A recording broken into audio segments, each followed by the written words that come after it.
In this lecture, we will be talking about bank management.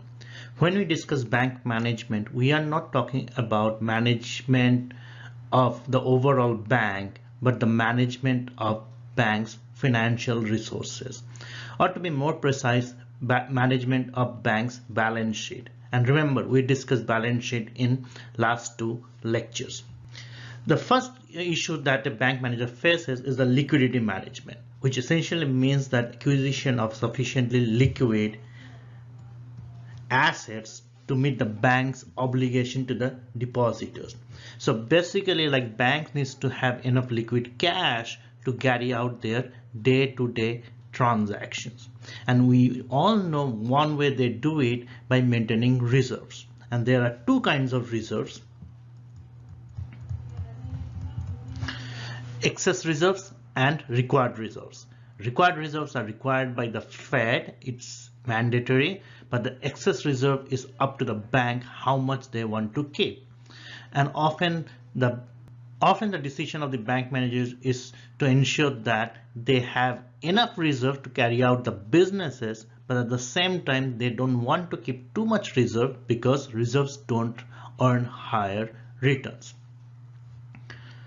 The next bank management issue is asset management. So here the bank manager must pursue an acceptably low risk by acquiring assets that have low rate of default and by diversifying asset holdings. Now, if you remember, assets for a bank is loans and also buying securities. When banks lend out money, they want to make sure these are not overly risky lending. At the same time, they want to make sure that they have reasonable returns. We all know risk and return move in the same direction, which means that low risk also implies low return, and vice versa. So now it's a problem for a bank, because if they go for lower risk, that means they also earn lower returns, which also banks don't want to end up with, because that reduces their profitability, and that we discussed in the last lecture. So here the problem for the bank manager is to strike a right kind of balance, how they are using their assets or what kind of assets they need to acquire. For example, once more, the bank can invest all their money in treasury securities. Right now, we all know treasury securities earns extremely low return because they are extremely low risk. On the other hand, banks can just lend out all their money for risky loans, which might have higher returns, but at the same time, there's a higher default risk as well. The next in the list of bank managers is the liability management, which is the liability side of the balance sheet, which essentially means acquire funds at low cost. Now, liability includes all the deposits and the borrowings. Now, banks wants to have their deposit as the cheapest cost possible. But as a consumer, if you're trying to find a bank with the highest return, you don't want to deposit your money in a bank with extremely low interest rate they are paying on your deposits. So it's again a challenge for a bank manager to determine what interest rate to pay on their deposits, because lower interest rate means lower deposits, which also means that banks have less money to buy assets. And finally, is that capital adequacy management. This is a little tricky. This is where the manager must decide amount of capital the bank should maintain and then acquire needed capital.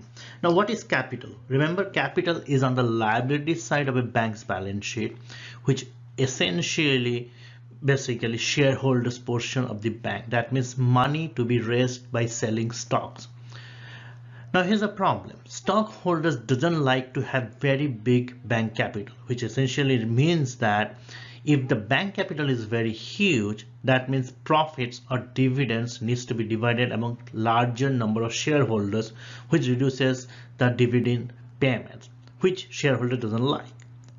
However, bank capital is extremely important to maintain the viability of a bank, and we will be talking about that in details later on.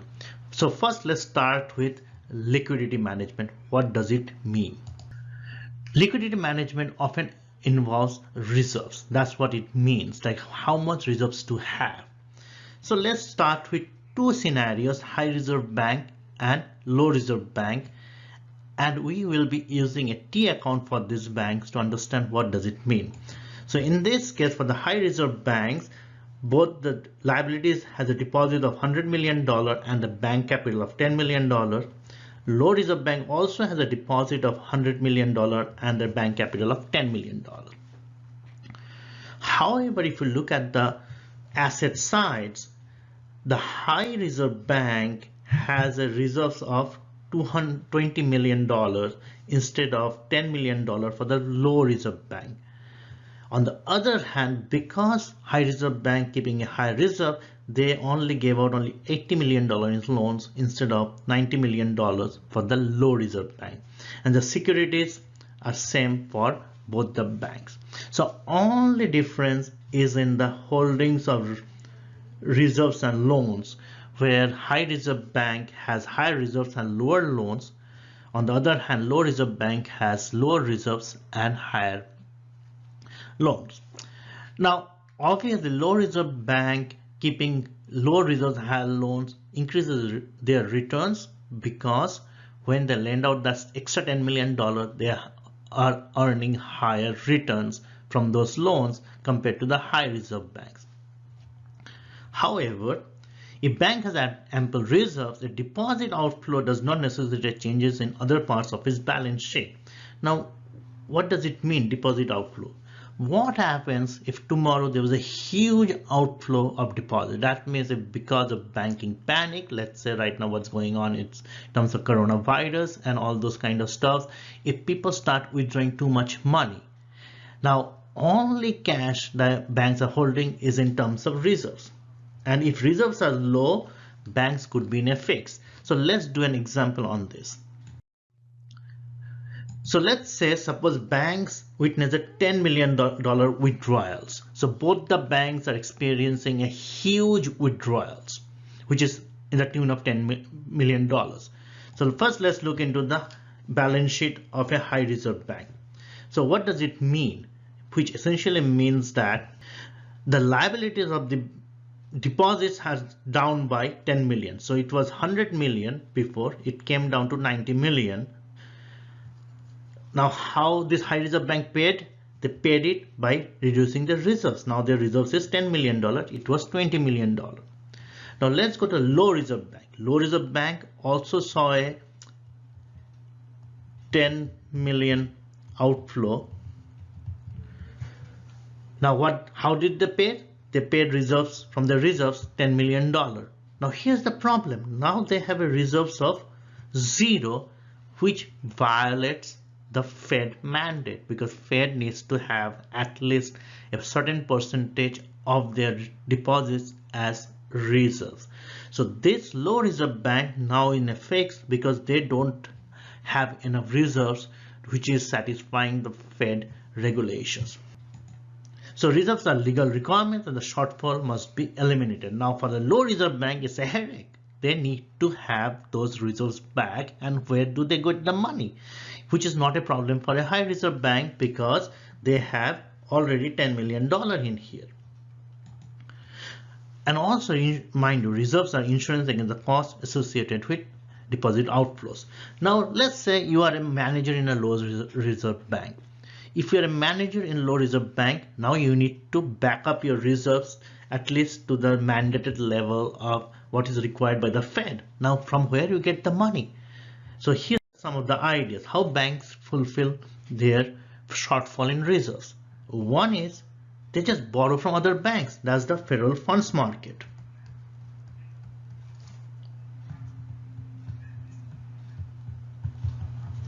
They just happen to borrow from other banks, and they have to, now here's the problem is that federal funds market has an interest rate and they have to pay that interest rate to some other banks. Second thing they do, they just sell some securities. Now mind you, securities are assets, so they can reduce their assets by selling those securities in the market. Third, borrowing from the Fed. They can borrow from the Fed, which is the discount window. However, when they borrow from the Fed, they have to pay a discount in rate, which is the interest rate charged by Fed to borrowing from the Fed. And also it's a problematic because we all know if a bank borrows from the Fed, it sends out the signal that the bank is in some dire situation, because federal funds rate is always less than the discount rate. And finally, reducing loans, which is basically calling back some of their loans, essentially asking their borrowers to pay back their money the earlier than necessary, which is again a situation of dire consequences which bank does not want to be engaged in. So essentially, bottom line is that it's a challenge for a bank to maintain enough reserves. If they become too much reserves, that means they're losing out on their interest rate they would be earning by lending out that money. At the same time, having too less reserves creates problem in terms of if they fall short of money, from where to get the money, and then they need to borrow it, which can be very expensive.